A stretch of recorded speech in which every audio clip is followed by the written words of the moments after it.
Hi everybody, welcome back to my YouTube channel and thank you for joining me today. What I'm going to talk about is how do you hire your first assistant? Where do you get them from and what you do and how much you need to pay and what should they be doing? Ask me questions along the way and that's perfectly fine throughout this YouTube video. When do you need to know when you hire your first assistant? And that's when you actually are doing so much that you can't do any more business or work with any more buyers and sellers in real estate or whatever business you're in, really.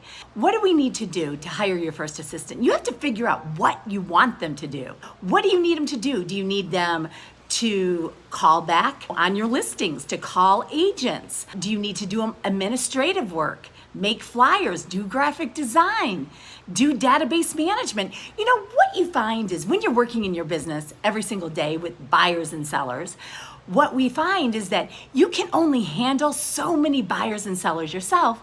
And then the first thing that people want to do is go and hire another agent to help them out. When the first thing you should look about doing is hiring an assistant. That assistant, basically what you do is you go for a week and you write down everything that you do in the job, in what you're doing today. And then you circle everything that you really don't need to be doing and where an assistant can step in. So you can get all different kinds of assistants. First of all, you can get a virtual assistant. You also can get an in-house assistant. And it really doesn't matter what, it just matters on how much you can afford to spend. When I first started, I actually got an intern and then I got somebody to do graphic design and things like that. And I got a college student to do a lot of and help me out in a lot of areas. And then after that, I got a virtual assistant and then an in-house assistant. But it really depends on what you need. The biggest thing that you want to look at right now is what can you not be doing in your business? As a team leader in our business, and what I look at is working with buyers and sellers, generating new business, writing contracts, going to closings, any type of training or hiring that I need for my team. And what I don't need to be doing is all the administrative tasks that I do day to day. I need to be talking to clients. I need to make sure that when I am working with clients that I am doing my very best job because I have the time to do it, that I'm actually out there selling properties for listings and working with buyers to find them the perfect home. And if I'm too busy doing all the administrative tasks, I'm not able to do that. Absolutely not.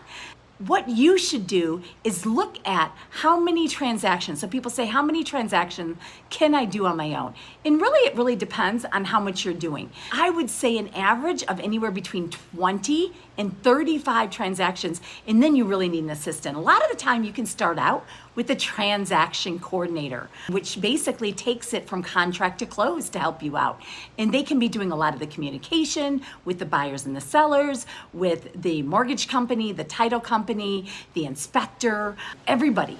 So that usually takes off at least 10 hours per transaction, 10 or 15 hours, which can help you a lot for each closing with the buyer and seller.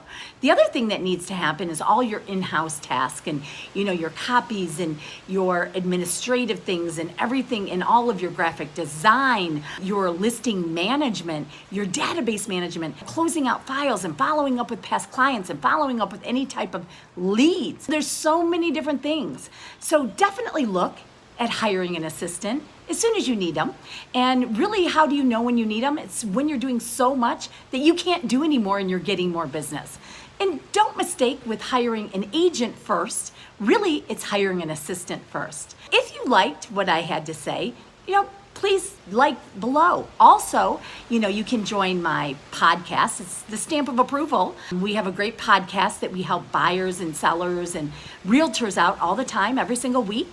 And please leave any comments or ask any questions. And we can't wait to see you on the next YouTube video. Thanks, everybody. Bye.